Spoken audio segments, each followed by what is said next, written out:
Welcome to Man Matters Podcast, where combat sports, mindset, and real life lessons collide. Hosted by Dervin and Nate, we dive into Jiu-Jitsu, wrestling, MMA, and the grind that shapes athletes inside and outside the mat. Every episode we bring stories, strategies, and raw conversations that fuel growth, resilience, and community. Stay tuned because it's more than a fight, it's a lifestyle.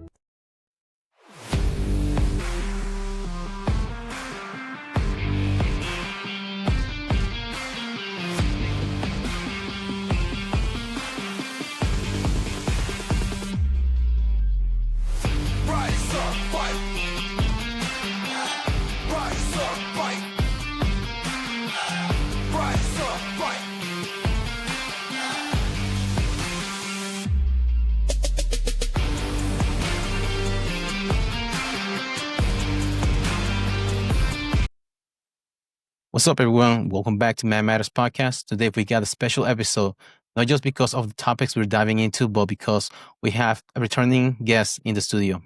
Last time we tried to record, we had some technical issues, but honestly, the universe was just trying to give us a warm-up round. This time we're running it back for real. Our guest has been busy. She recently competed in a tag team jiu-jitsu event. She was at the Hey Brawl at Bull and Bear Gym and still found time to host a Sunday service open mat at her gym, bringing athletes together from all over the region. We're also talking about something deeper today, the transition from being a jiu-jitsu competitor to becoming a coach, and how that mirrors one of the biggest transitions in life, going from being just a regular person to becoming a parent. The patience, the responsibility, the sacrifices, the emotional roller coaster, we're breaking it down, all the similarities and differences. And on top of that, our guest has been doing incredible work teaching women self-defense seminars across multiple gyms. We are going to talk about why that work matters, what she's learning from it, and how it's shaping the community. So whether you're a parent, a coach, a competitor, or someone who just loves the culture of jiu-jitsu, this episode is packed with lessons, stories, and perspective you want to miss. Ladies and gentlemen, Miss Maria Rios.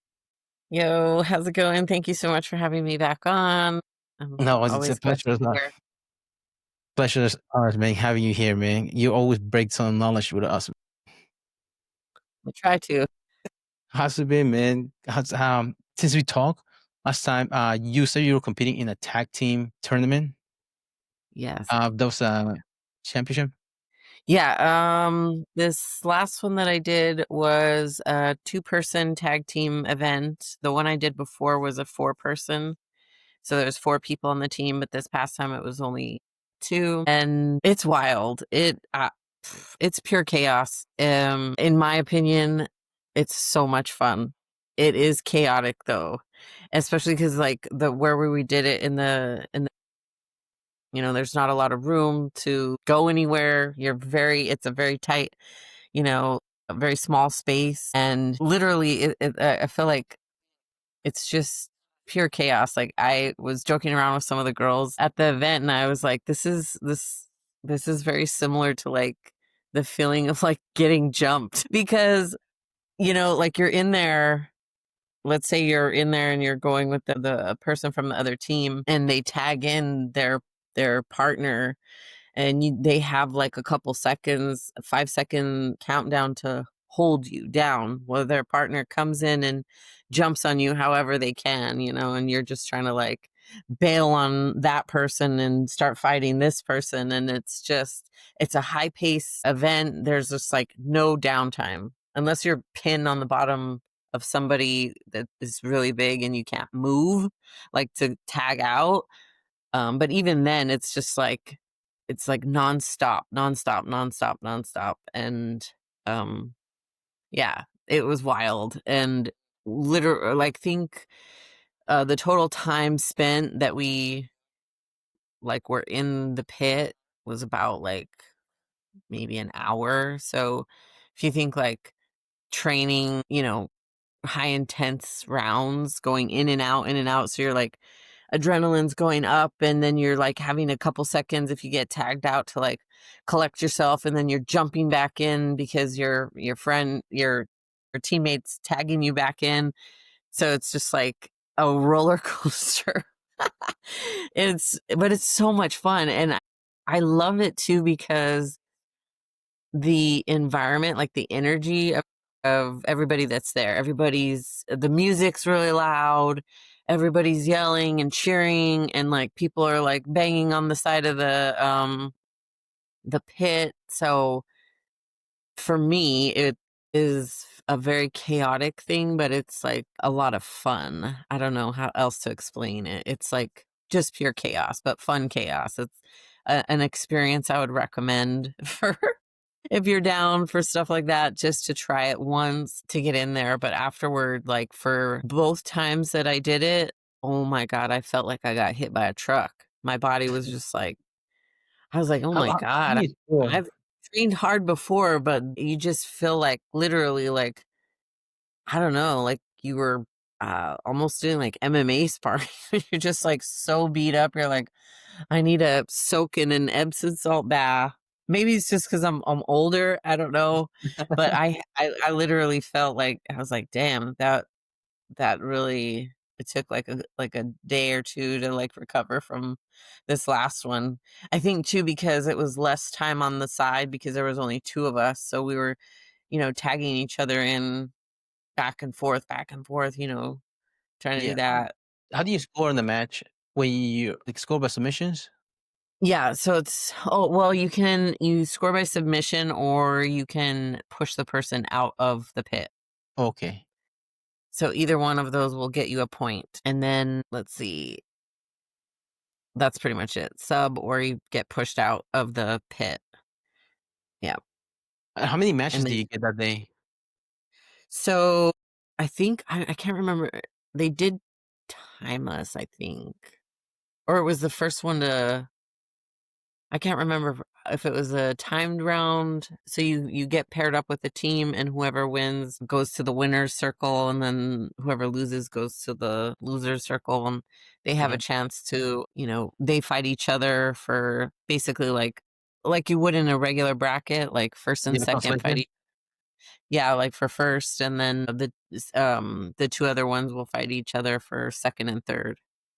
So it was good. It was crazy. Wild. What was the strategy for that? Because I remember you said you had different strategy when it was 4, but now you have 2. What was the strategy like? So the girl that was on my team, we were just trying to like tag each other in often, and get to positions that we could submit from like without like having to like do a lot of movement, if that makes sense. So like, secure like mount or back and work for like chokes and arm bars because like there was a couple times some of the girls tried to sit in on like some leg locks and it is harder to submit someone in the like a really tiny space but it was hot as fuck in there so you're like drenched in sweat like everybody's very sweaty so they were getting out of things like that pretty easily and Slip and slide there too. yeah, so and the mat itself is very slippery. So it was like, well, if we tag in and out often and then try to get to like the top positions or like the back, somewhere where you can like really control a person a little bit easier, even if they're sweaty, and submit them that way. So that was kind of the strategy. And it worked well. We did pretty good. It was a It's lot of fun. it's It was easy a to lot pull of fun. guard in there? What's that? It's easier to pull guard in the pit? Takedown. I guess, yeah, it's kind of weird. I don't the I wouldn't wanna be on the bottom, that's for sure, even if I was a good, like, guard playing as my game, just because like, there's not a lot of space, and if you get pushed up against the wall, it's hard to maneuver underneath someone. Like, if you're, like, on the regular mat and you have space and you get to hip escape, create the angle. But then, like, if you're being pushed and like in the corner of the pit, it's easy for the person on top to like smash you because you're literally in the corner and there's nowhere to go. And you can't really like climb. Like, it's not like if you were like on the cage where it's like vertical upright, where you could like walk your feet up it and try to, kick off of it to submit or roll because it's at such an angle that it would just kinda, like, pin you there more. Yeah, upside So, down. it's like Yeah, I was like, Don't get pinned on the bottom." Your legs And going out the way the angle goes from you, so it's not like you can push yourself off. It's yeah. hard to shrimp uphill too. Yeah, yeah, yeah, and, I mean, it's good to, like it was kinda good to have a little bit of, like, I think, like, MMA background just because I was like, "Okay, well, I know how to pressure someone up against a wall and on the other side, like, receiving end." So, I kinda felt like, "Okay, well, I know at least know how to, like, hold someone there, or I know how to, like, move if I get pinned up against there." So, that that kinda added to just feeling better at what we were doing in there, for me anyway, because 'cause I'm like, "Oh, shit," like, when they come at you, they come at you fast. It's like, Yeah, "Fuck." yeah, You gotta be ready. there's no angles that you can get from there either because Yeah. you're stuck in there. Yep. There's nowhere to go, like, you you wanna do, like, even if you were doing, like, I don't know, basic wrestling movements, it's really hard because there's no space. You can You're sprawl either. see yeah, you're so close. So, it's wild, though. It was a crazy experience, and like I said, I had a lot of fun. It was really fun, and the energy is just, like, through the roof, and that for me, I don't know, like, everyone else, but for me, I love that. It just kinda takes your mind off of, when you go to the big tournaments and it's like, yeah, people are yelling and cheering for their team, but it's like, I don't know, a little bit different because it's, like, quiet, when you're on the mat, and it's very, like, I don't know. I don't know how it reminds me of being in an MMA fight, and I think that's why I like it so much, 'cause it's just chaos. It's like, so the circle reminds me a lot of the movie Fight Club. People were getting in the pit. Yeah, and then, like, Just people everybody just, banging like on everything. yeah, and cheering for you, and, like, people you don't even know are like, "Yeah," like, if you something cool happens, people are, like, really excited, so, yeah, it's a lot of fun. That was a lot of fun, I have to say. That was a good time. Another event that you went to was a Hey I remember you mentioned a Hey Brawl at Bull and Yep. Bear Gym. How was that event? It was great. I got to judge the matches for that or be one of the judges, so that was really cool.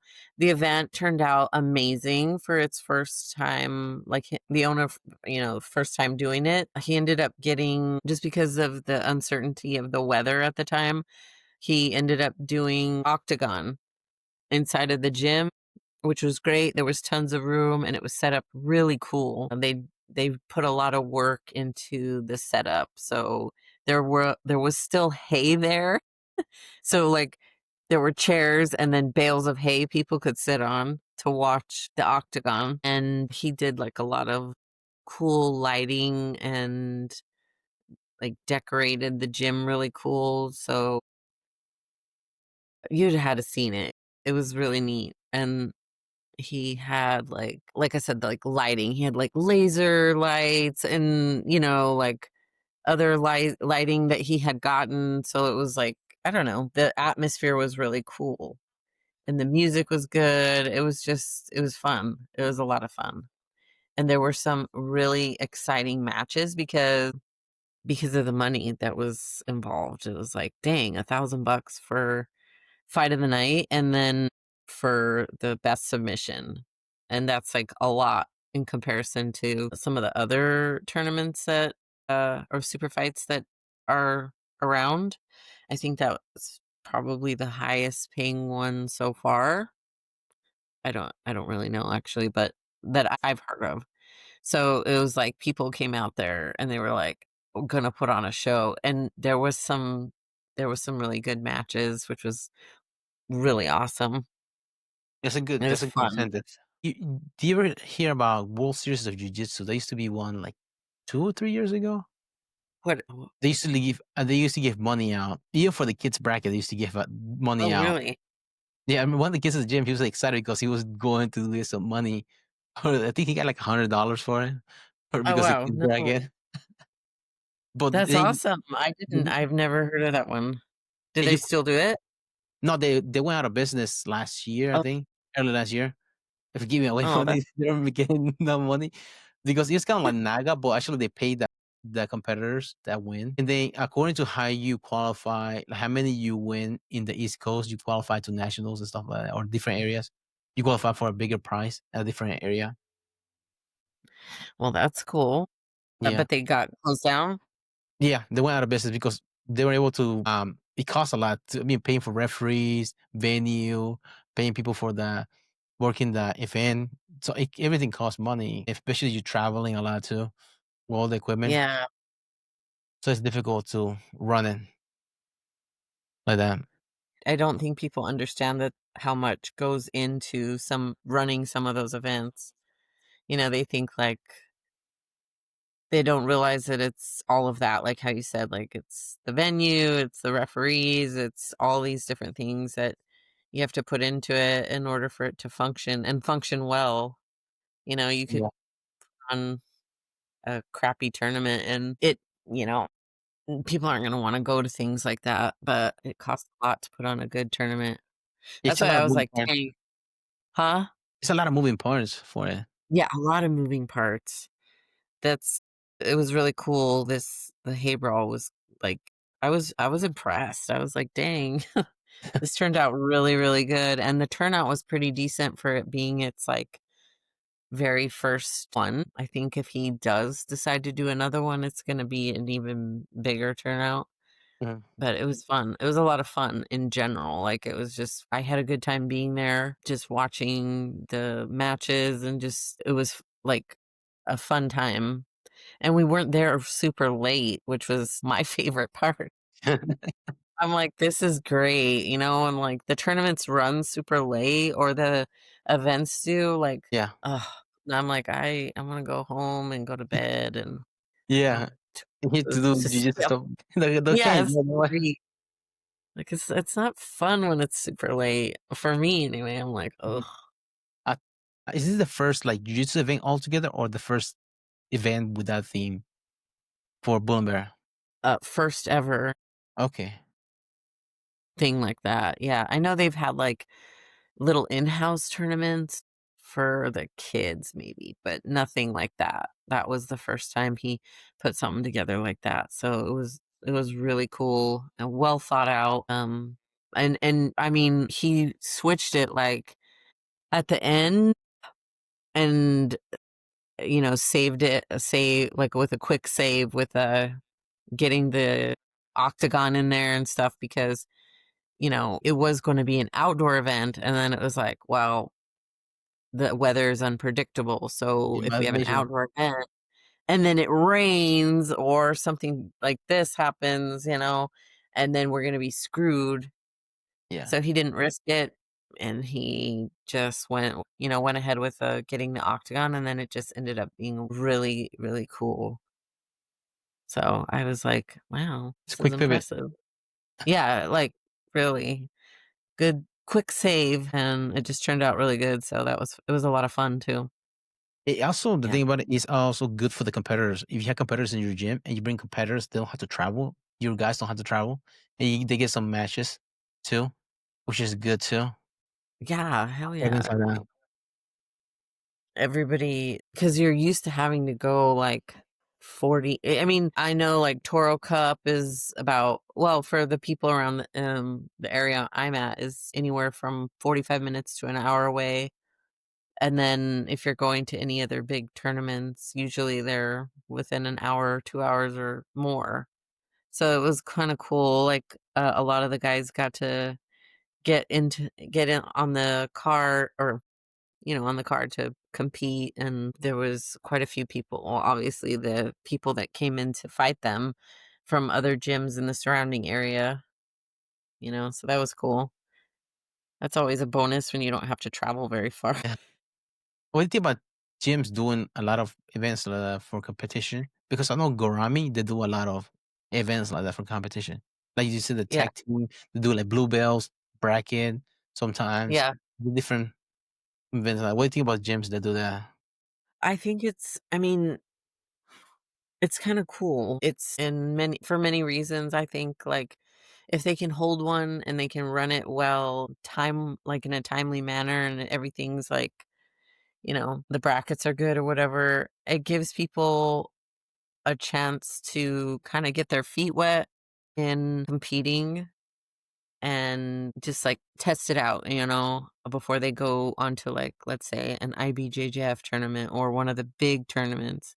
They got to at least experience a little bit of what that might feel like in like maybe their home gym or like in another gym that they've gone to where it's, I guess, maybe a little bit less pressure, but at least it allows them to get their get okay, well, like we tried this out, now let's go and try and get a belt from a bigger tournament or something like that. They could do local tournaments where they don't have to travel very far, and then they're feeling good about themselves and not as nervous maybe or whatever, and then they can go on, get into the bigger tournaments. And I think it's a great idea Yeah. if And you're if back in you're the day, able to.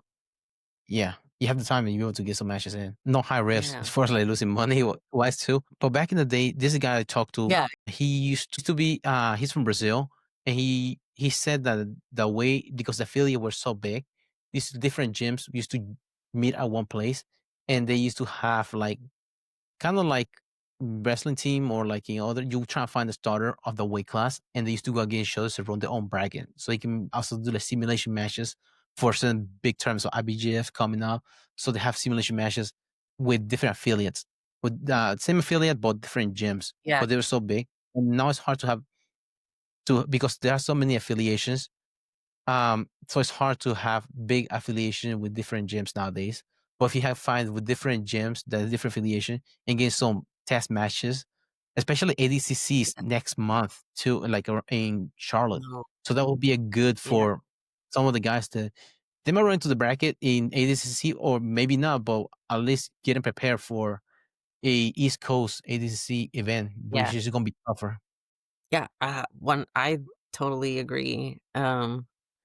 It helps, and you could like even play it out like where they're doing whatever big competition is coming up. They're doing like rounds that are similar to whatever rounds are going to be going on at the tournament.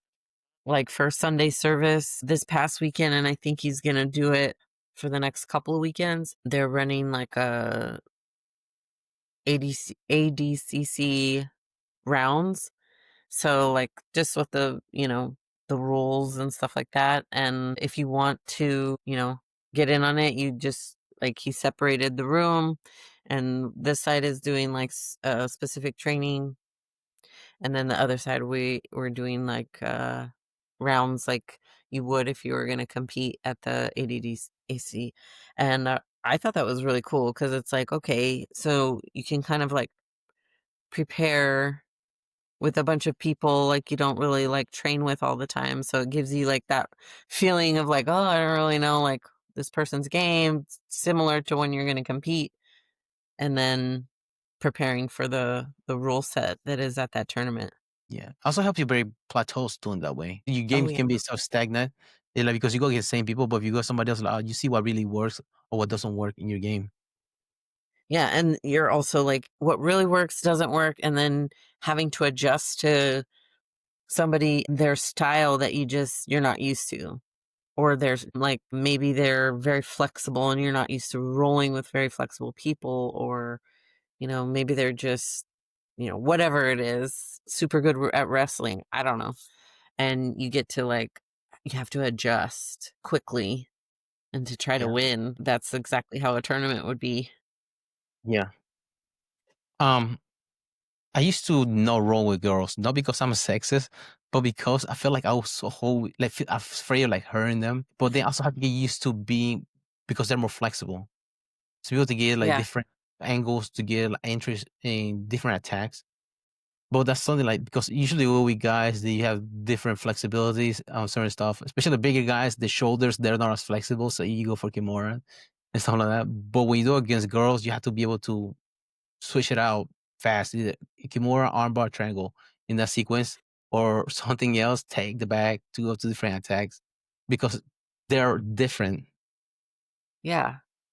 They move differently. They're definitely, for the most part, uh, excuse me, more flexible and more bendy. Like they just Yeah. bend differently.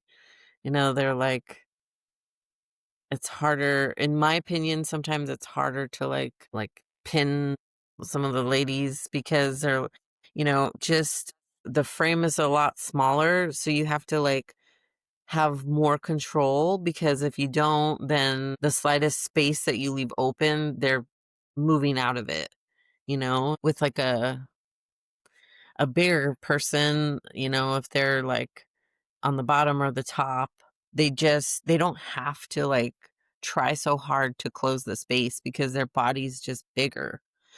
And then you're used to like rolling with somebody like that. And then when you roll with like a woman and she's just like, you know, they're especially if her control's good, there's literally like it's like suffocating because you literally don't you cannot move if they have good control because there's like no space whatsoever.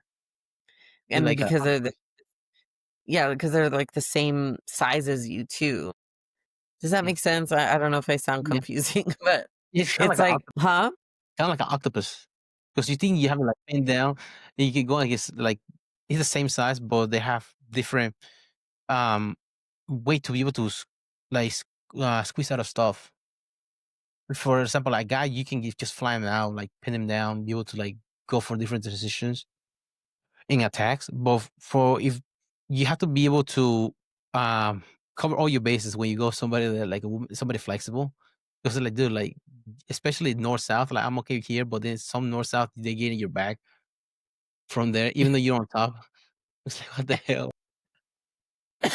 You're like, what the heck just happened? Yeah, they're doing attacks on my arm while I'm doing north south, being on north south. But it feels like I'm safe there, but not so much safe. Yeah, when they're able to like back roll and like get on your back. Yeah, so that's And learning different. yeah, and you have to adjust. Like if you're used to just training with men all the time, and then you train with a female, just like again, they move so much different that it's like you have to adjust how you're applying certain things. So like if you're like a used to like, I don't know, arm barring or Kimura, like, Americana, the shoulder, attacking the shoulder. I'm like, a lot of guys are, like you said, they're not as mobile. So you can, capture it, you apply it, and you can hang on to it pretty good. And then you go with like somebody who's like super flexible and they're able to like move their arm differently. And you're like, what the hell just happened? How'd you get out of that? Hitchhiking out of a You know? kimura. I know that's possible. Yeah, you're How like, do you know that word?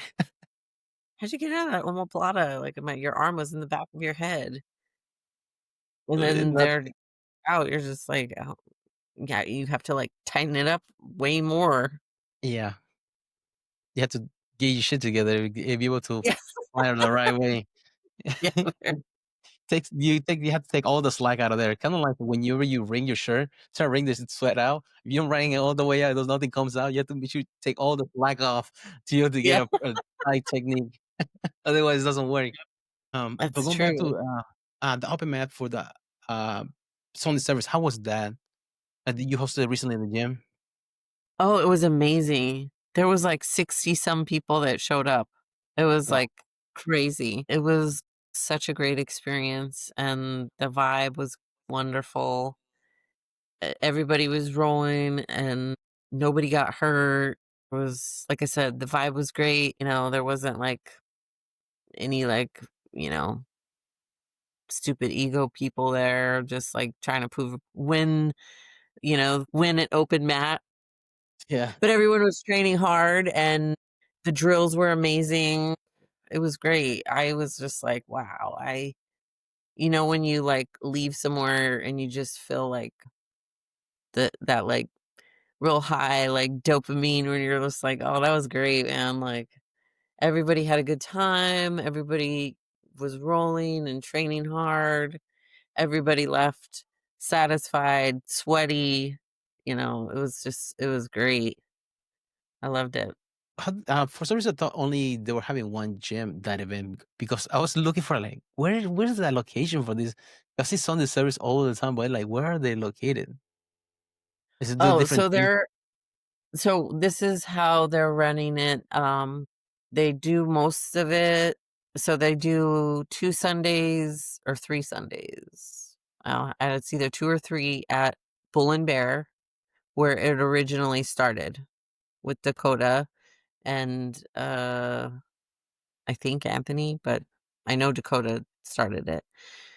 And then it's getting so big that he wanted to, like, see if other gyms wanted to just host it, and then that just made it even bigger, which was really cool, because then, like, people if he's bouncing around from place to place, like, if you couldn't make it to the ones at Bull and Bear, maybe you could make it to the one at, one particular gym because you live over there in that area or whatever, you know what I mean? Yeah, So, yeah, this month, I think or not this month, this next month will be one at Shell Shock, I think, and then the if you're going. rest are so yeah, and then the rest are at Bull and Bear, but Okay. even this past Sunday at Bull and Bear, there was about, I think, like, 40 people there. It was crazy. It was a good turnout, and then they're like they were able to get enough funding to do like a seminar, so I think it's gonna be like a seminar and open mat. So which is really cool because it's free, That's nice. like vendors and people that came, when they came to Connection, they had a couple vendors that came with them, and that was really cool. They were selling cool merchandise, and they did a raffle giveaway, which was really cool. So it's more than just like showing up and training. They're putting more into, like, the community and giving back. So that's kind of cool. Makes it more exciting to go also. Yeah, it makes it good for networking too. Yeah. Yeah. And for the most part, like every time I've gone, it's been a good experience. You know, there's a lot of people from every different, like, all sizes, so it's not just, you know, these crazy, like, big dudes that are athletes. There was this last time, there was quite a few women there, and there usually is more and more, women that are showing up, so that's cool. I was going to ask you about that, about your self defense for women classes that you host. You hosting recently. Now, why do you start hosting only self defense for women When recently? did I start? Yeah. Or, um, let's see. I started learning about it, like self-defense, not like jujitsu stuff, when I lived in California, which was a long time ago.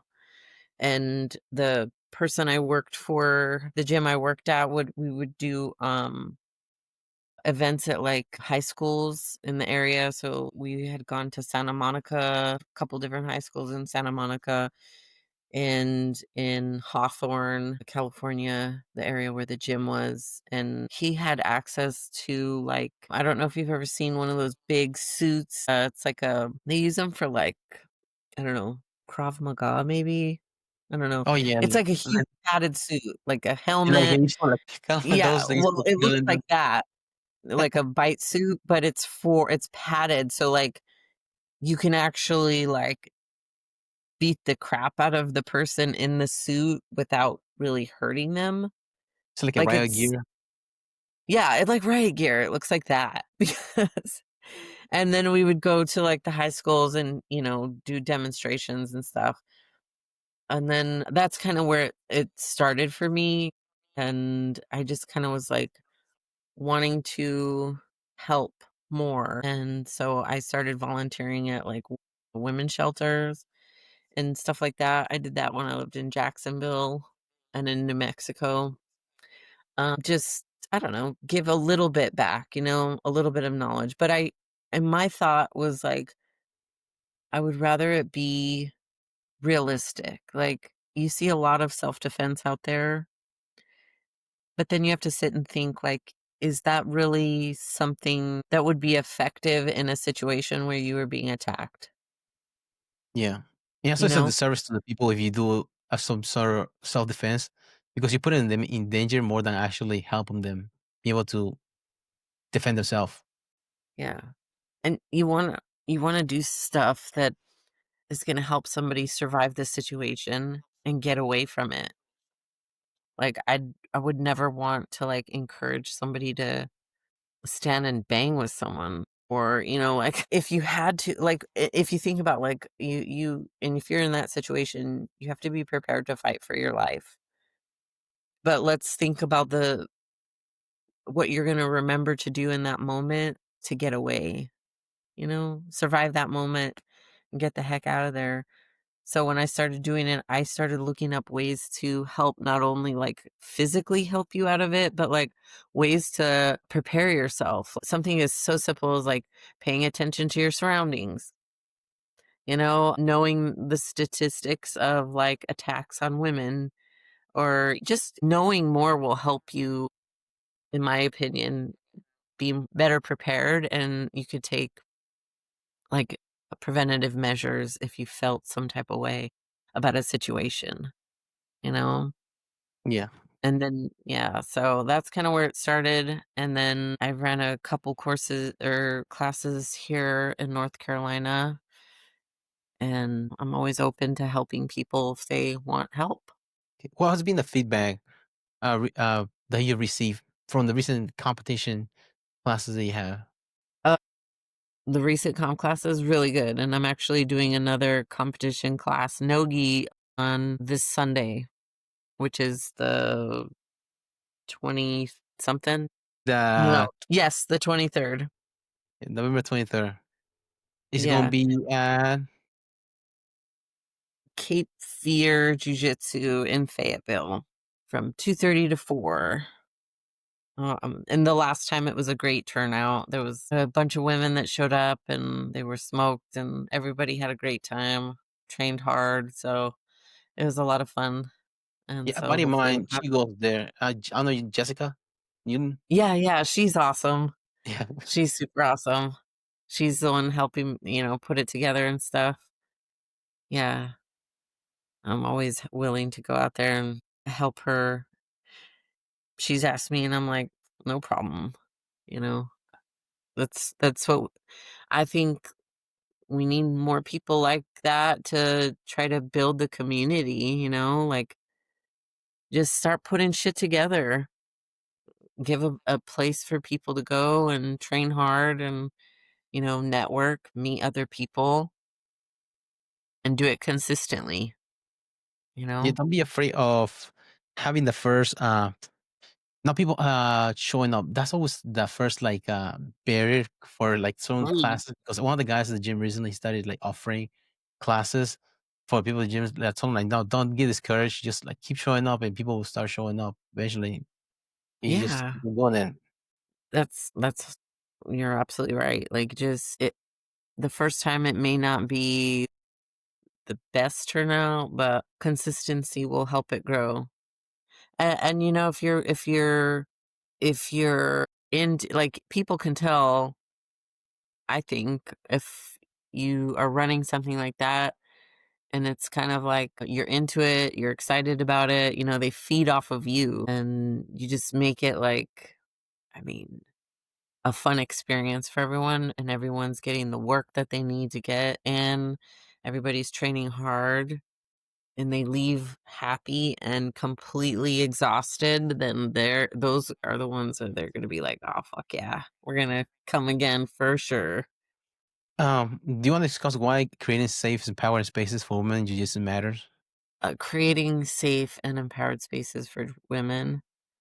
Um, yeah, of course, I wanna talk about that. I mean, if you think about your sister, your mother, your daughter, your best friend, if it's a female, like, and you think about her being in an environment where she's learning jujitsu, and you want her to grow and it to be a wonderful experience where she gets everything that you could possibly imagine out of that experience.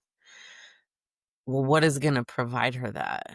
You know, it's gonna be safe, and I don't mean safe as in, like, we baby women and, oh, we coddle them on the mat and, pet their heads and, "Good job." No, I mean, like, safe as in where they can come and train hard and learn the movements, and one, it's, like, safe in a matter where they don't have to worry about, like, dudes being, inappropriate, right? Like, Or they get a y slam on their neck while they're trying to learn a yeah, move. or, like, something like that where their level of maturity rolling is, like, very high, like, I've rolled with, like, tons of people that are way heavier than me, way stronger than me, and not gotten hurt because it's not about, like, we're both training really hard, right? They're getting work and I'm getting work, but it's like, let me see how to like, put it into words. They're High just mature intensity, but about the they're same. reckless. If they're not. Huh? Try to be intensive training, but not reckless. Yes, that's a Is great what you way to mean? put it. Intense, but not reckless. Yeah, like, I feel like it has to do with your maturity. It shows, like, where you're at, because you can roll again, like, some of the the guys that I train with are, like, super good. I mean, like, just take Gabe, for instance. He's on some of the biggest platforms out there, and the dude, like, I don't have easy training sessions ever with him, but I've never gotten hurt, and we're both working. Like, he knows how to, like, he knows the work that, like, he can do where I'm not gonna, like, get hurt, but he's still gonna get work. Does that make sense? Yeah, And I've trained with also big dudes that are the same way. They know how to, like, roll with you, so they're also learning and they're getting the work they need, but they're not, like, crushing you, just pinning you to the mat. They're making you work also. So, um, I think it's important that we create an environment like that, because we want our daughters to train. We want our, sisters and whatever, our wives, whatever, whoever it is, our friends. We want them to be on the mat and be able to, like, have the same space that you do, you know? yeah, But if you're out there and just, like, beating the shit out of women on the mat, then it's like, fuck, man, she ain't never gonna come back. And yeah. that And sucks. also stagger their growth in the sport, anyways. Because you like to Mm, build you'll be able to break them down, but also build them up at the same time. But also, if you're able to teach them those lessons too, it helps because you have to think about it. Women are also the seeds for the future of the sport too, because they're the ones that be your mom, and they'll be able to teach those same things they learn to their kids as well. Be able to encourage them to try the sport yeah. because the lessons that you learn in jiu-jitsu are hard to explain to someone that doesn't practice the sport and how they apply Oh, to for life. sure. Yeah. And it also, like, I think it's important for women too, because it's a different kind of pressure that we're put under, when we're on the mats. I think it's good for women to experience that and learn how to survive through that. And they can only survive through that if they know it's, like, a safe space. You know, like, if they come into the gym and they're getting the crap beat out of them every day and it's miserable and the training is super hard and it's a safe space where they feel good about the people around them and they know that you know, it's just an environment that's good, they'll keep showing up and get the crap beat out of them every day. I mean, I know tons of ladies like that. They just, because there's environment that they're in is so good because the people that own the gym or their training partners have created this space that's safe for them. It's a good environment. They're still, getting the brakes beat out of them in training, but it's such a good place that they know that it's safe. Like they're not gonna, no one's doing anything maliciously to them and they're still growing, like those kind of spaces that's what I'm talking about is like those ladies, they return and they keep returning and they tell their friends about it and then they come in, and it grows and grows and grows. And I think like creating a little bit of that's why I like the women's class is kind of the gateway for the women that are kind of like, I don't, I'm not comfortable. I'm not comfortable until then you're like, well, we have this only women's class. And they come into the class and they meet a couple girls and then they start training and they, see that like it's not this like crazy environment with the men. It's like these guys are really cool, and then they do a one co-ed class and they see, oh wow, like yeah, you're right. Like I can come into the co-ed class and get a different kind of training. It's really good and I'm safe. I can still go, I didn't nobody broke my neck or like, or you know what I mean? They're able to function the next day because they have to be parents or go to their job, It's Yeah. like then they see that and they're like, "Oh, okay." So it's like the gateway into like, you know, into just being in the environment and realizing that it's a great space to be in, period. Totally. I was still going to talk back about that transition from being a competitor in coach and how that relates to parenting as well. How's the lessons that you learn between those two? Being, for example, Being a like coach, patience. Yeah, being patience, like being a parent and being a coach. How what's different patience levels they need for those roles? being a parent and being a coach. Well, I think it definitely like being a parent gives me way more patience when I'm on the mat with other kids. And then you know how to like because you have your own kid, you're able to like I know how I joke around with my daughter and, like, we poke fun at each other and have a good time, and so when I'm around other kids, I'm like, "Oh, yeah, we're doing the same thing," It's like they're the grade school kids or even the little tiny ones, you already know how to operate around kids because you have kids, and you know how to deal with, like I feel like I understand better, like, okay, are those, like, crocodile tears or are they real tears? Like, what Yeah. you can kinda, like you see the difference, and you kind of know when kids are, like, maybe, a little or maybe they're scared or whatever, like, when they first come into class, and you know how you would deal with it with your own kids, so you kind of apply that to when you're, talking to the other kids, so and, I that's how remember I one take that home life to the mat. one of the only few times they let me run the kids class. 'Cause I usually don't have patience. Yeah, actually I work related. I usually work during the kids class. But one time I was there and a kid was her first day at class and we were working arm bars and she's like, oh no, she's like, oh no, I broke my arm. And she was wearing a gi, so I could see her arm. I was like, oh no, we were working just arm bar. I was like, I thought she broke her arms. Like, can you move your hand? And then she's like, moving the how about try to move the other leg? She's like, I can't move it. I was like, okay, like, can you take the sleeve off? So she was like, she was just joking around. She didn't really Oh break her my arm. She gosh. just looking at me. It's like, dude, what are you doing? Dude, I'm just kidding. She's like, dude, I was freaking out. She really broke her arm on the first day of class. You're like, "Of course, the one class I'm teaching and the kid breaks their arm. Great." Yeah. She's like, "Dude, this kid, man, is gonna be give me a headache. He's gonna give me a heart attack." Yeah, sometimes they do. Sometimes I'm just like, To test my you.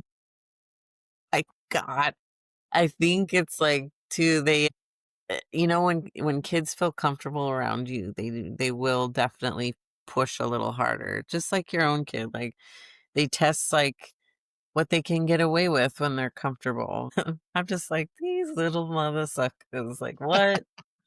I'm like, "You can't fool me." Like, my daughter does the same shit. No, Yeah. no. They try to pull fast ones on me. I'm like, "It's not gonna work. Sorry." How do you teach them discipline, like, both roles, like, consistency routine for both of them role, as a coach and also as a parent? Well, at the gym, like, discipline, we talk about it, you know? And if you're being disrespectful or, like, there's consequences. You're gonna do push-ups or something, like, we'll do, some sort of exercise until, like, get the hint, right? And then, you don't get to play the games or you don't get to do like, the kids love sparring. They love it. So, then you take away the things that they really like doing, like, and then, you know, usually the kids will I've never had, like, any situation where they were just, like, towards me disrespectful or anything like that. They're more just like, kids goofing off, not listening. You show the technique, like, 4 times, and they're like, "What? I What forgot." And you're like, "Oh my what are you doing? god, I showed you, like, 20 times. What do you mean you forgot?" Like, discipline part, not so much, like, behavior-wise, but also, like, patterns. So instead of, like, they're supposed to be going to sleep at the bedtime, but they stay up late playing video games, or, like, they're supposed to be doing something and they're not doing it. Not just behavior, but also, like, patterns that they're supposed to be doing. That also applies to within the discipline umbrella. Like, at home, oh my god, like, procrastination is my daughter's favorite thing in the world for anything. I mean, like, the most simplest task, and I think, like, for me, I don't really she's pretty good at, like, I've talked to her about, like, "Hey, like, if you don't hurry up," like, or whatever the situation is, I'm able to, like, sternly tell her, "Hey, this needs to change or else X, Y, and Z is gonna happen," you know? Like, you might you're not gonna get your phone or you're not gonna get screen time for the 30 minutes you get it later on today or, like, and she's usually like, "Oh, okay, well, I better hurry up," you know? She doesn't really push back very hard. I mean, she definitely has a good amount of sass, but it's never I'll call her out immediately and be like, and we talk about it, which is I Do you feel very fortunate do you that, think it like, has we to have be, like, she's a optimistic procrastinator? And then you're optimistic, you think like, "Oh, yeah, I'm able to get it done." And if you start to push it back, "I'm able to get it done." But then you're like, "No, it's too far now. Run out of time." Like, you think that's what it is or just procrastination altogether? No reason for it? probably both for her. She's in, like, La La Land. She 'Cause gets I used distracted. to be like that. Yeah, she'll get Okay. distracted super easy. Something as simple as, like, getting up and getting ready in the morning for school, and she'll be getting dressed and then get distracted with something else, looking through her things or, like, and I'm like, "What are you doing?" I'm, shuffling through this book or whatever, and I'm like, "Aren't you supposed to be getting ready for school? Like, get dressed." "Oh, I got distracted." I'm like, "I could tell." Yeah, my And daughter's like that too. I'm like, I do the same shit.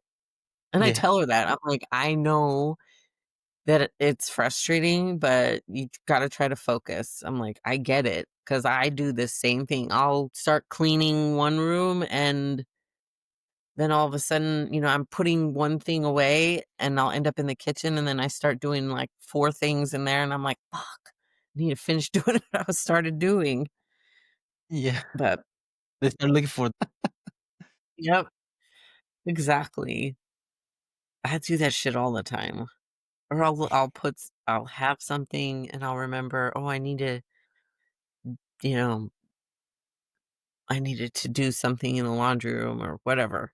And I'll go in the laundry room, and then I'll forget that I left, like, whatever I was doing, I left it in there, and then I'm like, "The fuck? What did I do with the spray bottle? Like, I just had it. Oh my god." my wife and I, we have a inside joke said that's a Biden moment. So we're doing something like, "Oh, like, I was gonna say something." It's like, Biden face, like Joe Biden. It's like, oh, Totally clueless yeah, on what you were doing. yeah.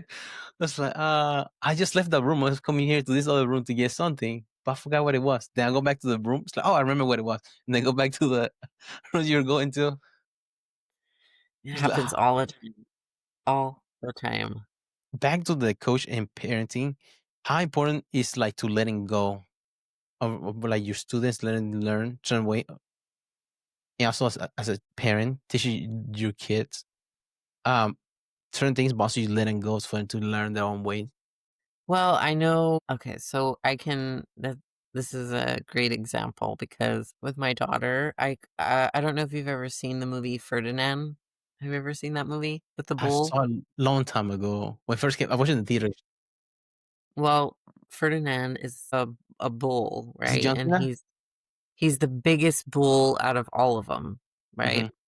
And they're they're all like, "Oh, fight for glory in the ring." That's their goal. But he's a flower bull. He likes flowers. He's gentle. He's like the gentle giant. And so I tell her, "You're my little Ferdinand," because she's the biggest one of the biggest kids on the mat, but she's just kinda like gentle. I mean, she has her moments, but she's just having fun. Like, and for a while I was like, "You need to take it serious. You need to be like more aggressive when you're training. You need to like focus and you're." And then I'm like, doing? I'm making her like I want her to be like how I am on the mat. And she's going to end up hating this if I keep pressuring her into like having what I thought and what I want for her to be like. And I'm like, what the fuck am I doing? Like, I just want her to be on the mats. And if how she's training is fun for her and she's having fun doing it, I just let it go. I'm like, you know what? She's my little flower bowl. She's having fun. Yeah. She's doing jujitsu. She has her moments of like where she puts the whooping on somebody, and I'm just like, "What?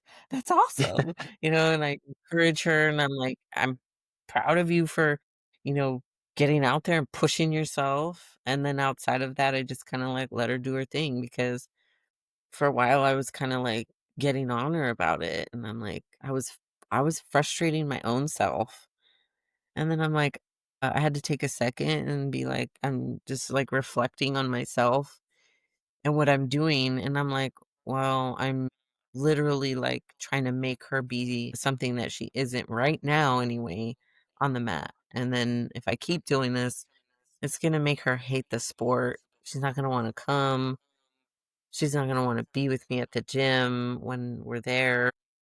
I can't make her feel the same way I do about it, so I just backed off, and I said, "Hey, like, as long as you're putting effort into the training, and I want you to have fun. Just make an effort and have fun, because you don't have to be here. You're gonna train, like that's something I told her was a non-negotiable because she needs to, have some form of like way of to protect yourself and have exercise. So I just kind of backed off and like I said, I told her as long as you're making an effort and you're having fun, I won't I won't give you any shit about it anymore. And I don't, and I just kinda watch her and do her thing, and I try not to coach her too much because it's like, "Mom." And I'm like, "Alright, shut Yeah, up." it is important lesson to learn because yeah, you teaching you learn too because you try and let them be their experience, have their own experience rather than you trying to guide them. Instead of like the bull metaphor of like a slaughterhouse, you have to like engage the cow so they be able to like go on their own path, want to go this way instead of being free range and be able to learn Yeah, along the way, have their own experience because whatever we experience growing up is not the same thing that they'll experience and not the way that we learn, it's not the same way they will learn and they apply. And my daughter, she stopped doing jujitsu, but whenever she was doing jujitsu, I was like, I don't think she's learning anything. And like, she like socializing all the time. But like, the only things that she like, focus on is, like you said, effort, good attitude, be a good teammate. I think, just being open, like be coachable. That's the only thing that I ask from her. Because Yeah, those are the things that apply in life. You being a good classmate or coworker, that goes a long way. Being coachable from your boss or for your coach, and having a positive attitude and putting effort of in everything that you do, rather yeah, than just like trying to make them into a soldier to a certain extent. yeah. And I mean, if you think about it too, like you want them to have like that special experience in that setting because some of the best people I've ever met in my life, I met through jujitsu. So it's like, why wouldn't I want her to have that same experience? She's not gonna have it if she hates being on the mats. So, I want her to, like you said, I want her to have her own experience and let it blossom however it's gonna blossom, you know? And I do that same thing with like the, the kids in jujitsu because you can tell some of the kids that are really serious about it and they take the training serious and they're compete, it's different for them than some of the kids that are more there because their parents want them there maybe, or they enjoy being there, but they're not there to become, jujitsu athletes, So it's like you look at each kid individually and you try to provide the correct coaching for them as an individual, you know, and encourage them individually. Like, yes, we do it as a whole class, but like when they're sparring or you see something that one of the kids is doing well, or, I always like try to point that out, like, give them credit for efforts that they've made in class and for being really good training partners. We talk about that a lot, you know? So I think everybody's situation is a little different. So I try to give each kid what they need, without, having to go too far into it with them, like you can see on a surface level. The kids that are really serious, the kids that are just kind of goofing around or whatever, they're there because they're just like being wild on the mat. And then kids that are there because their parents make them be there or whatever. Just try to encourage them and be a good like I want to be a coach that they like being around. It's a hard class, but they have a good time. They can laugh, 6, 7, joke around with me and stuff like that. No, the 6'7". Yeah, I always joke around with them and do silly shit like that. You want it to be a fun environment for them. So that thing right there, every time I see like, dude, the other ones at the park and this other kid, she's wearing that shirt, and only two kids came behind. Look, look, they look at her shirt. 6'7". The kids were just like yelling at each other. I was like, calm down, man. Going back to the kids, like they're go like hard in like not the kids that you want to teach them how like to train, but also the other ones that take it too serious. Those that are there in there, if they lose a round, they just like start crying and something like, dude, like just relax, man. You're here to learn. We don't have a score here, anyways. That who's winning all the rounds. Like just be here to learn. And if you don't losing, you're not learning. Right. Like, I just tell kids to, like, "Hey, we're not trying to be the winner of practice. Like, you're good, dude. Losing is a part of it." So and then if they get really upset, just like, "Hey, like, well, what do you think you could have done better in that match to so that wouldn't have happened," and get them thinking about the next move instead of, like, dwelling on that moment of negativity where they're just, like, consumed by it. Yeah. First communication. How do you kind of let me see. How do you tell whenever it's like for you to push, when to come forward, and like when to step back for communication, for as a parent and also as a coach? Well, when the kid is like, or especially my kid, when I see that she's like frustrated or overwhelmed, I'll step back and I'll be like, okay, I need to like let her or the students like work through whatever emotion that they're having and figure it out for themselves. And then when they're ready, they'll come back, or maybe I'll try again if they don't come back, in a few minutes when it's a little less, when their emotions are a little calmer. Yeah, you just angry Um, mind is a closed mind most of the time. There's not much going in there. Whatever you tell them is not gonna go in there. yeah.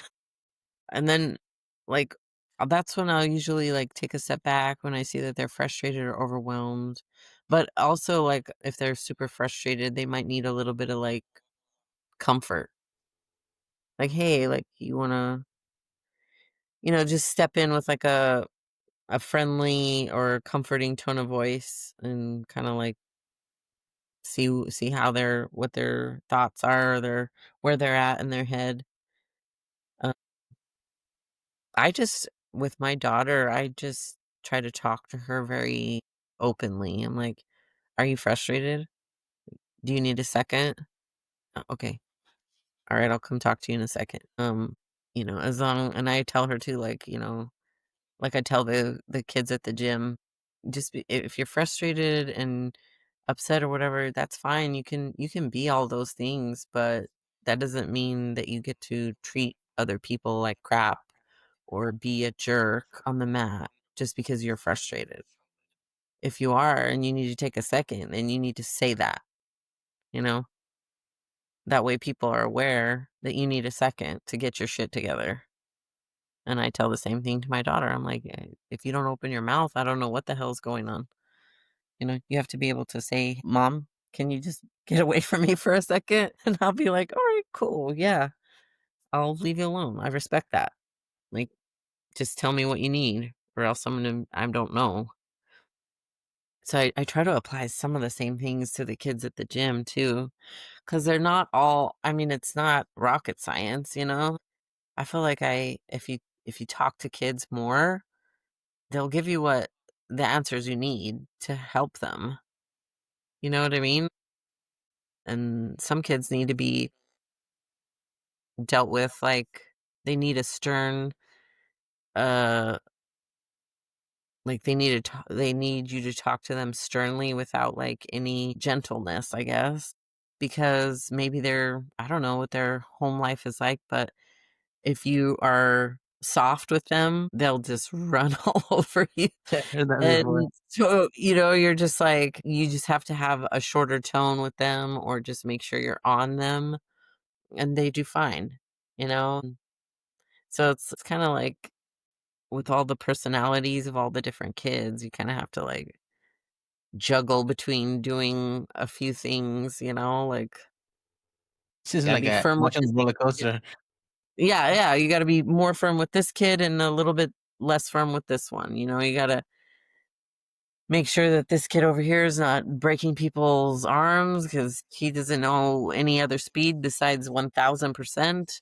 And then this kid over here who cries if you touch him, like, because Then you have a new kid that was kicked out of a different academy. They come to yeah, your class.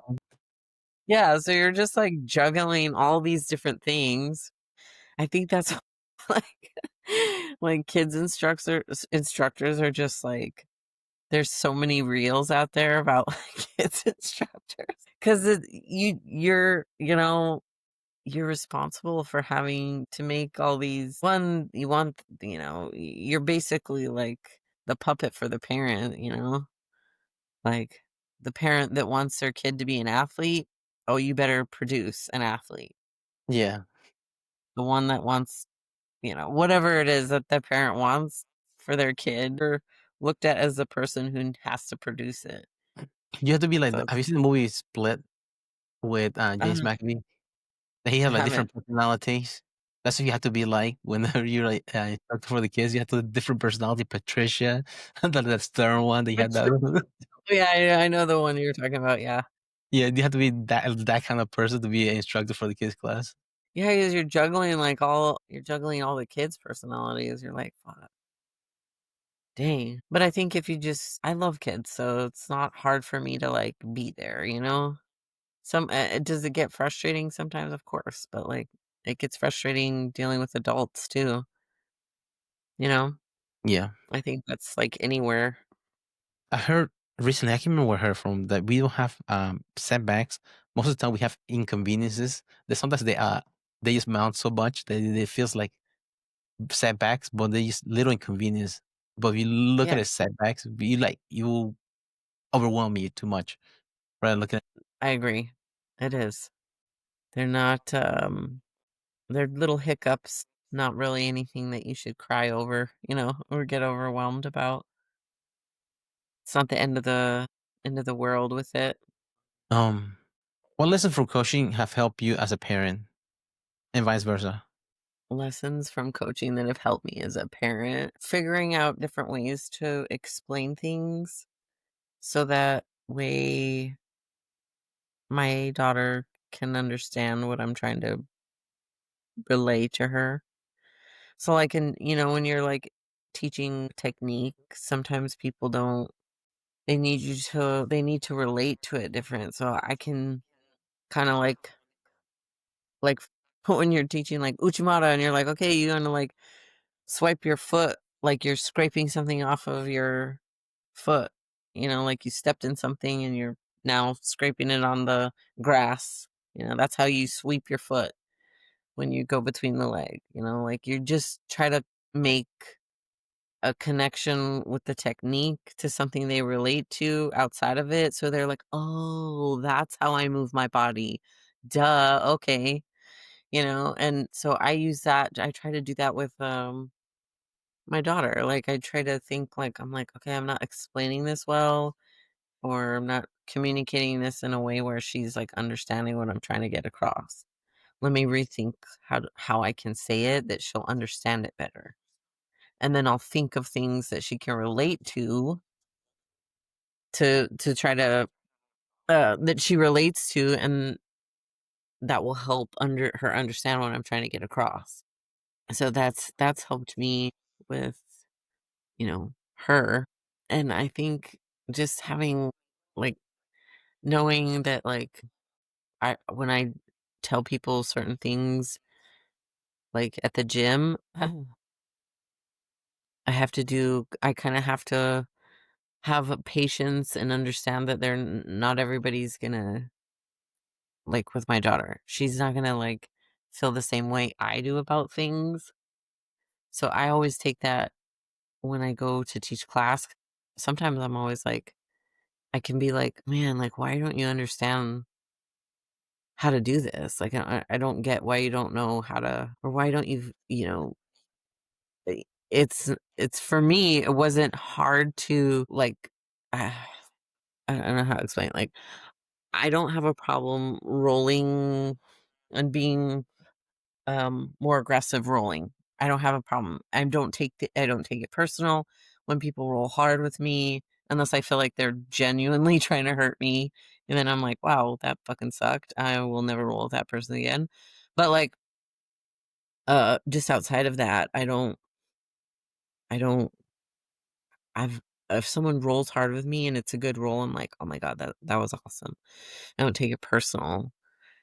And I think when people do, I'm like, you can't roll hard with that person? Why? Oh, because they get upset, and I'm like, "That's dumb, what?" And Like, you go, it sounds like a child. yeah, and I'm like, "That's the stupidest shit I've ever heard," but I'm like, we should be able to train hard with each other and be like, "Fuck yeah, that was awesome," you know? So that but I have to understand that, like, oh, these people they're not me, so just like my kid, she's not me. I can't expect you to think and feel the same way I do about jujitsu and the way I do about training. So you you have you know, I take that part from being a parent because I'm like, I can't my daughter is she is her own person, and I don't expect her to think and feel like I do about anything at all. Just like I can't do that with people at the gym, you know? It's not like they want to make themselves dumber and not learn the move. It's just they just can get in their head, or they can just get um they might have some like racial emotional limitations, perhaps, or they just it doesn't get in their head. Certain Yeah, moves, like so uncoordinated almost. yeah, But even if you, I don't know if you've ever experienced this, like even if you're like, okay, put your right hand here and just move it down, or you give like the most simplest of instructions. Turn on your side, left side, like, and they're like, you know, you're like, what? the other left Oh. side. I'm like, why are you like upside down? Like I just said, turn on your side. Like what the? And they're just like, don't get it. I don't know. But I mean, again, like just because when someone tells you, hey, put your left hand here and turn on your left shoulder, and you do it, it makes sense to you. You say, oh, okay, got it. And some people are just, they don't get it. They don't catch the first time. So it's like, oh, okay. What other way do you, like, I'll be like, well, maybe some people have to have the move done to them and then they kind of get it a little bit better.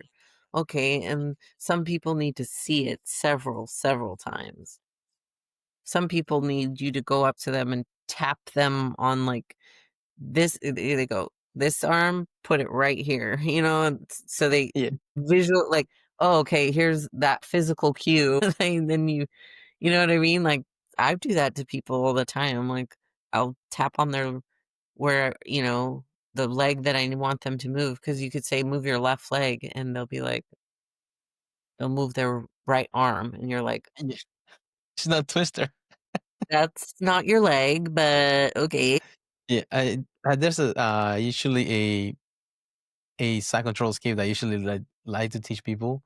It's like you see where my hand in. I want you to step right here. Just step on my hand. I don't care. You step on my hand because like it's hard to like, explain. Like step right here, bridge and strip away. So you have to get a little space to regard or try to get an arm bar or something. But like yeah, it's also for takedowns the same way.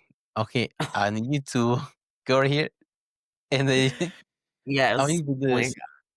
and then just falling over. Like, why are you falling over? Just stand up. Yeah. Uh you're like, okay, so you're gonna switch your hands from here.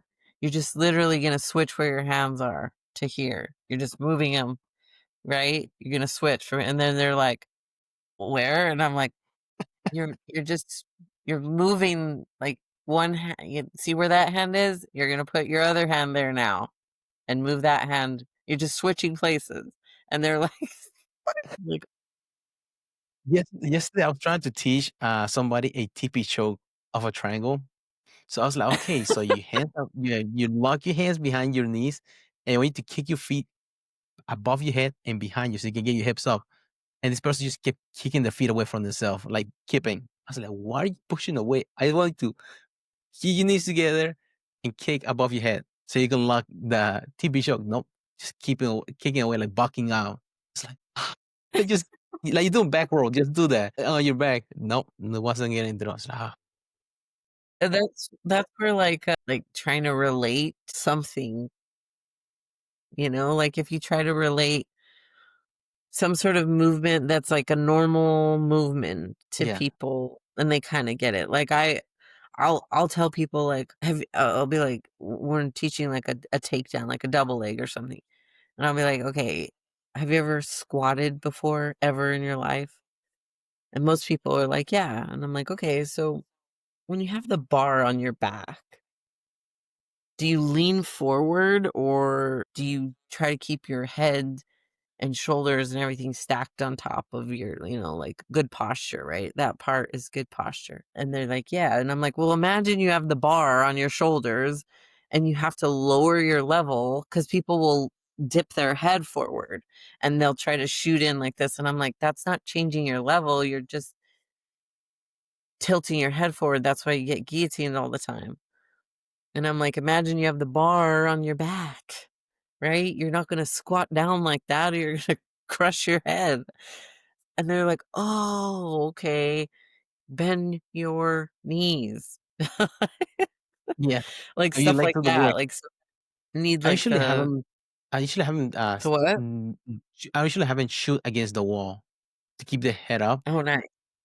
So whenever they step, their knee hits the mat, try to have their knee hit the corner of the wall, and their chest hit the wall. So if you're doing it the wrong way, your head's hitting the wall first. If your head's hitting the wall Yep, first, you're doing it wrong. So you have to get your legs under and your hips under you. That's on the shoulder, hips, knees, right on the same vertical line. So you if you hit your head, it's on you. Keep going till you get it right for those double legs. right. But some people they just That's a good one. They just well don't get it that, like, yeah, it's hard not to get frustrated. Like, dude, we just did this move so many times. How you not getting it? But also you have to understand that they're not trying to dumb themselves down. They just don't get it. yeah, And sometimes it's they not do like they do it right one time, and then the next time they come to class, like, what was it again? What is that move yeah, again? they totally forget it.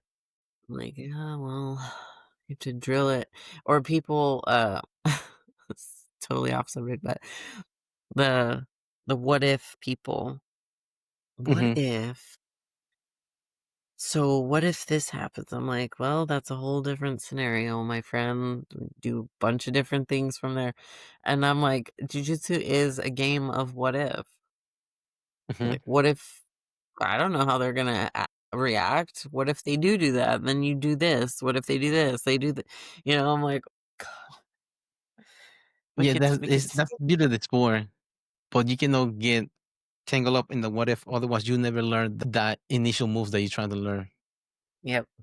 You just gotta focus. Yeah, I'm terrible with ADHD because I get caught up in the what if. Somebody asks me the what if, like, oh, okay, you do this. It's like, damn, what was the move? Like, so we go over 7 moves instead of just going over the 3 moves you're supposed to be working on for that Yeah. for the time. So, damn it. So, okay, so let's go back. Like, the three things that we want to take out of this class is this. Yo, what were we freaking working on? We Totally work out forgot. yeah, working out of side control, and we working most of the class on back takes. So I thought we were working on side control because we just get sidetracked. The ADHD, but Yeah, as far as for which role do you think is harder emotionally, as a coaching a student through a loss or watching your kids struggle? probably for me, probably watching my daughter struggle, but when it's really hard for her or, I can see her, like, getting really overwhelmed or frustrated, it's like, I just wanna, like, be able to not go in and save her, but I wanna be able to be like, "Do this and do that," and, you know, help her through it, and I just can't. I just have to let her ride the wave. Like, to me, I'm like, she needs to know what these feelings feel like when she's under a lot of pressure or, like, the round's really hard, like, you gotta learn how to you yourself because you're not gonna deal with it the same way I do, and I'm just like, I wish I could help you, but I can't." Yeah, You kinda have to just go through it and 'cause like, how I processed it emotionally and mentally, it's not gonna be the same for her, you know? So I'm like, "Fuck, I wish I could help you, but it's like, I wish I could, but I can't." we have to put the cable back again. Sorry about that. It's drop, but they were talking about what's the difference between which most emotional harder, coaching a student through loss or watching your kids struggle. You were saying about Mhm, watching your kid um struggle, mhm. but those are lessons that she has to learn. But also it's good for her to learn those lessons in a controlled environment rather than her Oh, yeah. learning in the hard way. I 100% agree with you on that. Even though in life, I think, like, she'll probably have to learn some lessons the hard way.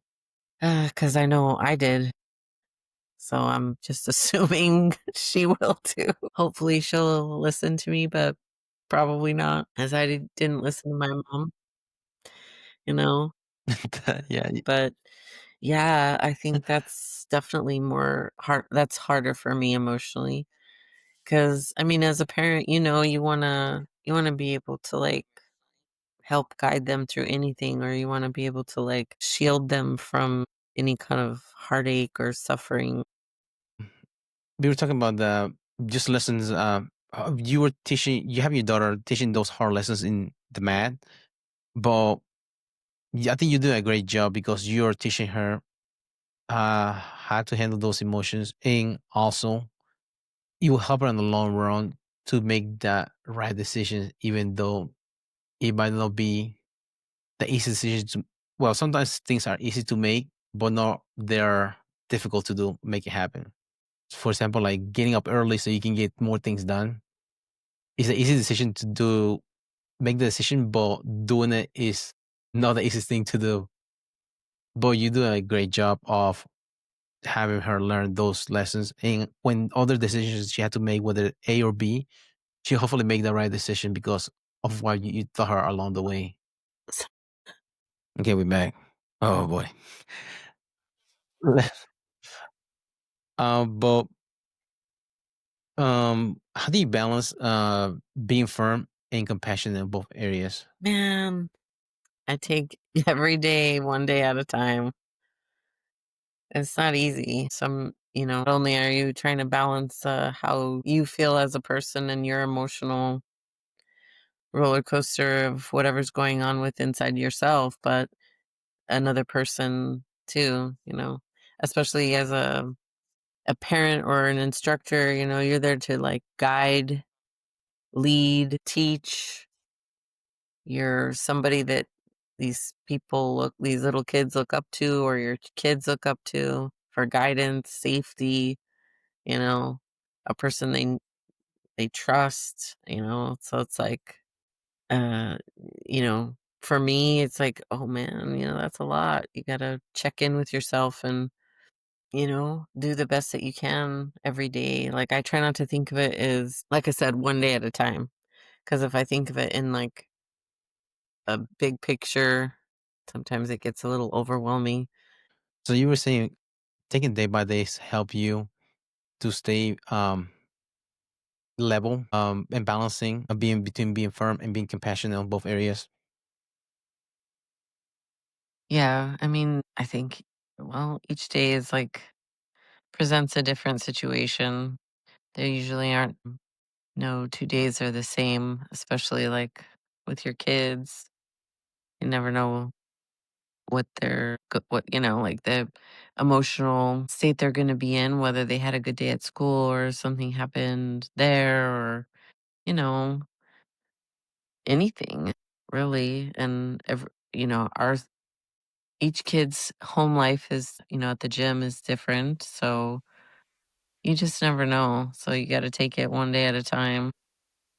I think that, like, the more centered I am with myself and the things that I do and take care of within myself, the better and easier it makes everything else, because it has to start with me.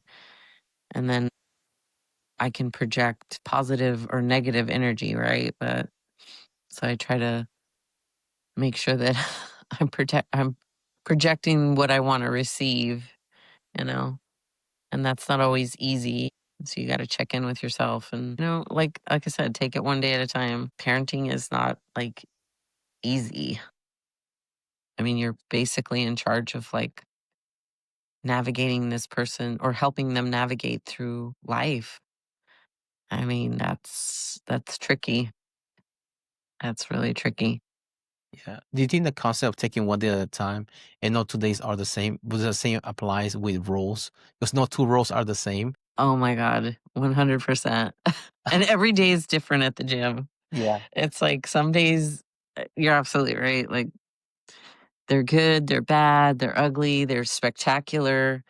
And you never know. You never know how it's going to be. Like, you could feel so fucking on point, and then you show up to train and you just shit the bed. And you're like, I have no idea what happened. Yeah. Do I even know jujitsu? I don't know. Yeah, call that some days you're the bird and some days you're the statue that just get shit. So Yeah. I call it like the nail and hammer, Yeah, another analogy. I'm like, today I was the nail, yeah. and then some days I am the hammer. The nail is a thumbtack now sometimes getting hammered, just a little nail is getting destroyed, but all the hammer. So, yeah, but each one day at a time, you can have the big picture in mind, but I can only really deal with the present moment and what's going on right now. So that's what I try to focus on mainly. Yeah, how important is it going in there with the right frame of mind into whether it's rolling or life every day? Because if you go the wrong set of mind sometimes, that's when you're more likely to get injured.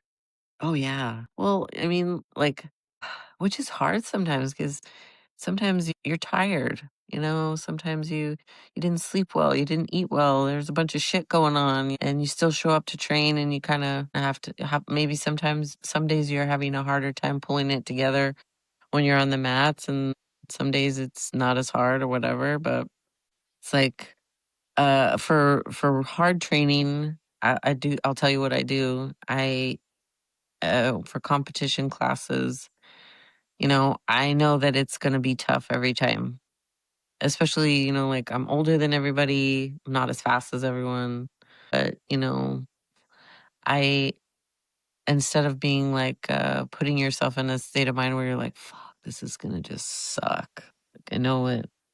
I try to say, I'm so grateful that I'm able to be here and train with these people today. And I know it's going to be tough, but I'm going to be better for it, like it's going to be some hard rounds, but anything outside of this is like the harder the training is, and then I go to other training sessions and I'm like, "Oh my god, that was nothing compared to, the shit I went through yesterday."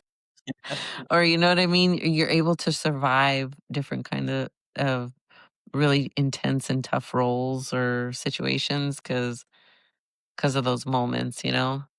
Yeah, you're able to learn too. On the way, I have a nephew that he started in high school, and he's doing soccer, and he's like, "Man, soccer practice is tough." He's decided to try out for wrestling, and Oh, he's like, "No, this is whole different kind of evil stuff." And yeah, soccer practice that's hard. It feels like you're in the playground for a long period of time compared to wrestling. yeah. Wrestling is like a different animal altogether. Like you yeah, oh my gosh. But you'll be stronger for it at the end, that's for sure. Mentally, physically, all of the above. Emotionally, Yeah, it'll teach you some very hard facts about yourself and really great life lessons. oh yeah, um, yeah, man, it is tough to learn, like especially when you learn a new sport, especially the wrestling sport. It is. I don't know why I decided to do it. I only did it my senior year in high school, and decided to go to college and do wrestling in there too. I don't know if it's kind. Have you ever heard that saying that ignorance is a bliss? Because Yeah, whenever some wrestlers that do well in high school, whenever they go into college, they're like the big fish, small fish in the big pond kind of. yeah, Well, they feel that way. But since I started in high school my senior year, I had like started from the bottom. So like I had no expectations to go in there. So I just wanted to get better and get better, better. That's why I was able to be able to stay in the team for so long, all my 4 years in there, because I didn't have like a peak. Like haven't peaked yet. So I'll just keep trying to get better. But some people, whenever they feel like peak in high school, when they will mm, go to college to the transition, and they like feel like so demoralized because they're not as good as they used to be.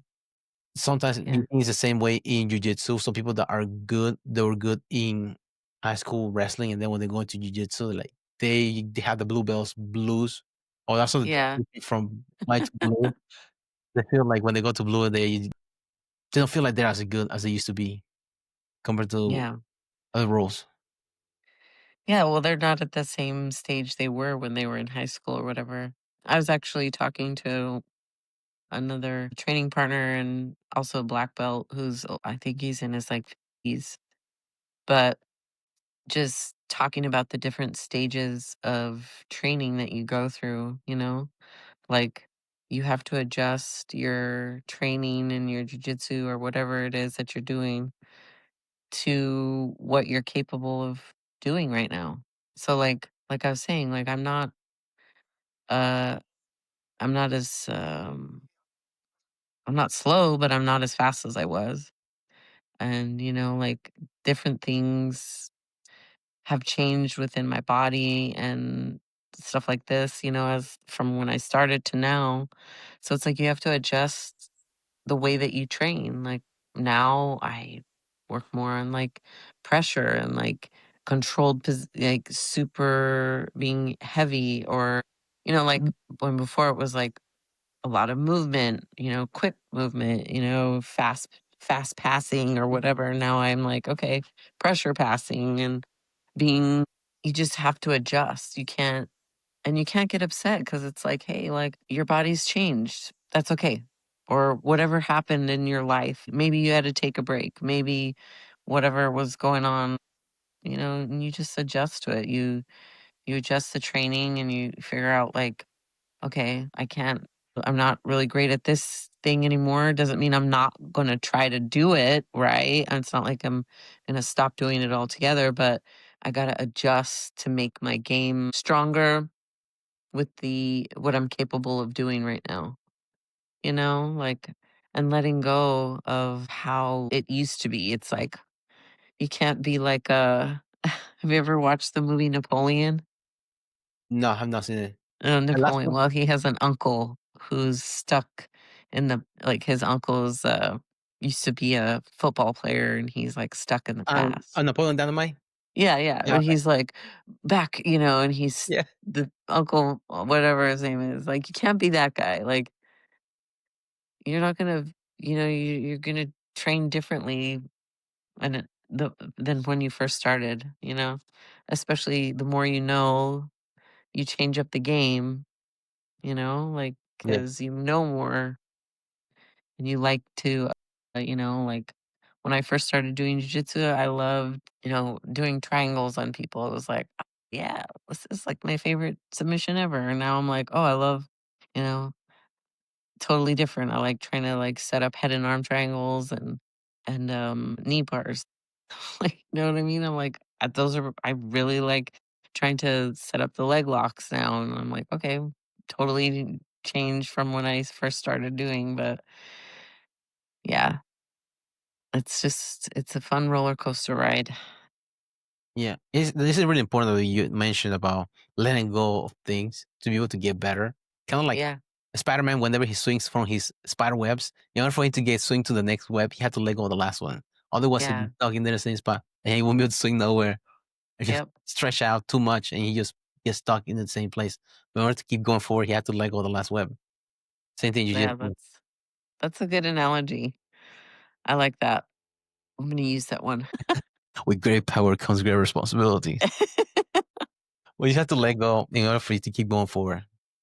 It's true. And I mean, that's another, like, lesson you can apply to, like, everyday life too, Especially in in every order changing world, different technology, different technique, AI, all this kind of stuff. You can do go back to the rudimentary stuff. Well, certain principles, of course, you have to stick to those. But certain things, as far as uh, way of learning, they change too. yeah, Like the old seminar, like you have to go to like different seminars every time to learn what you can just by instructionals nowadays. It's another yeah, way you can digest information faster than traveling to seminars every weekend. yeah, that's true. I know, right? Yeah. But speaking of seminars, what do you have going on? Do you want to close us out and let promoting what you have going on? Yes, this weekend I have all women's nogi competition, session class, that I'm running at the Cape Fear Jiu-Jitsu in Fayetteville from 2:30 to 4. As far as me for this month, that's it, and then it's gonna be Thanksgiving, and, I mean, we'll probably host another Sunday service, sometime soon, but for now, they're at Bull and Bear, and, um, just keep a lookout for that. And yeah, that's pretty much it for me for this month. Okay, thank you very much again for thank you for being patient with the technical difficulties. I know it's like we're cursed every time I'm on. Sorry. Well, thank you again for joining us today. Of course, it's my pleasure. I enjoy being on. Thank you for having me. Thank you. Thanks for tuning in to the Man Matters podcast. Don't forget to subscribe and follow us on Spotify, Apple Podcasts, iHeartRadio, Amazon Music, and YouTube so you never miss an episode.